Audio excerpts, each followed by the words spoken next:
Hello and welcome to this Come to Jesus Daily Devotional. I trust you are well.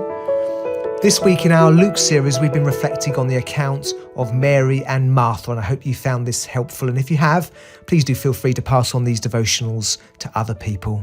Today, let's briefly consider how we are to give our focus to the most important things. Let's read from Luke 10, 38 to 42. As Jesus and his disciples were on their way, he came to a village where a woman named Martha opened her home to him. She had a sister called Mary who sat at the Lord's feet listening to what he said. But Martha was distracted by all the preparations that had to be made. She came to him and asked, "Lord, don't you care that my sister has left me to do the work by myself? Tell her to help me." "Martha, Martha," the Lord answered, "you are worried and upset about many things, but few things are needed, or indeed only one. Mary has chosen what is better, and it will not be taken away from her."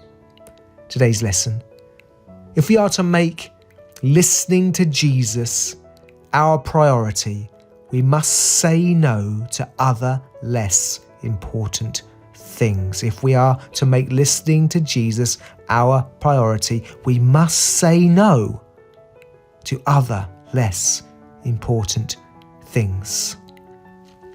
Many of us fail to take responsibility for our lives. Of course, we can become busy because of things beyond our control, but most of our busyness in our lives, if we're honest, is caused by our failure to say no to things, or a failure to count the cost before taking on that extra pressure.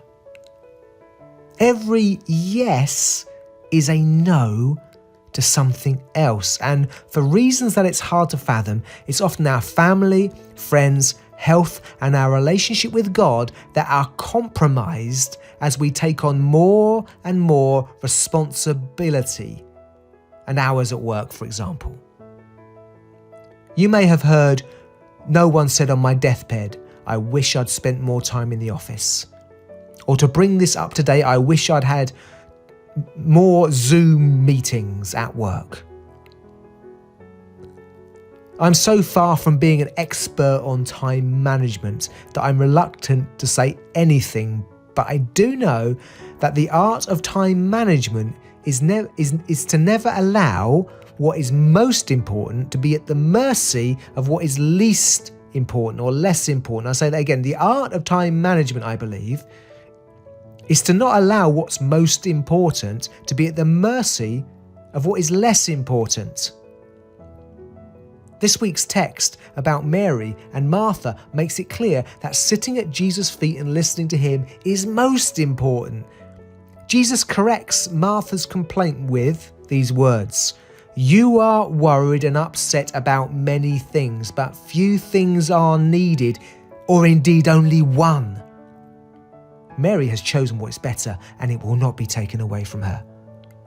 This account intimates that Martha was invited and had opportunity to also sit at Jesus' feet to listen to him, but she chose not to do this. I may be wrong about that, but I think his choice of the words, "but Martha was distracted," the word distracted, by all the preparations that had to be made, show that there may well have been others to help, but that Mary was distracted from what was more important. She allowed what was urgent to pull her attention from what was most important. Like her, life can become overwhelming when we fail to listen to Christ because we allow distractions to fill up our time. Distractions are not always bad things, but we must take responsibility so as not to allow lesser things and other people's priorities to overwhelm us with busyness, which leads to anger. To prioritize time listening to Jesus will challenge our pride, our ego, our fear, our failure to plan. Michael Reeves wrote this in his book Authentic Ministry. It could not be more important to look at prayer or time listening to Jesus, I'll add, today. For we live in a world where people believe they are self-sufficient. They don't need to cry out for help. And Christians are swept along.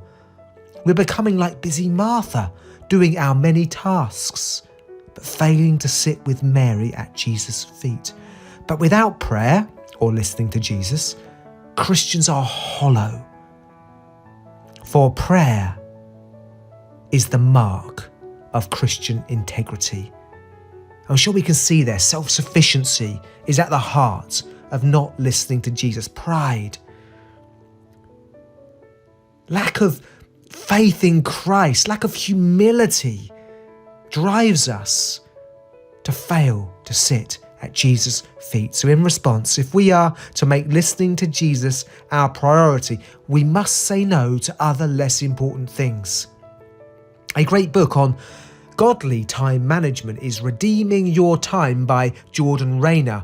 What I love about this book is the way that he puts prayer and time with God in his word at the heart of how we organise our time. He puts this in first, which is so unlike other time management books. The book is organised around 7 powerful time management principles drawn from the example of how Jesus lived. And the first 2 are this. Firstly, start with the word. Find meaningful connection with the author of Time daily. Secondly, let your yes be yes. Accept only the commitments you can fulfill.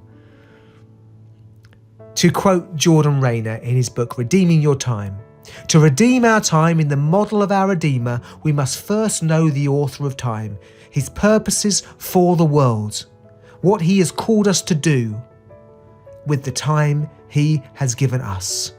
If we are to master time, we must come to know the author of time, the meaning of time, and come to know the part he calls us to play in his grand story.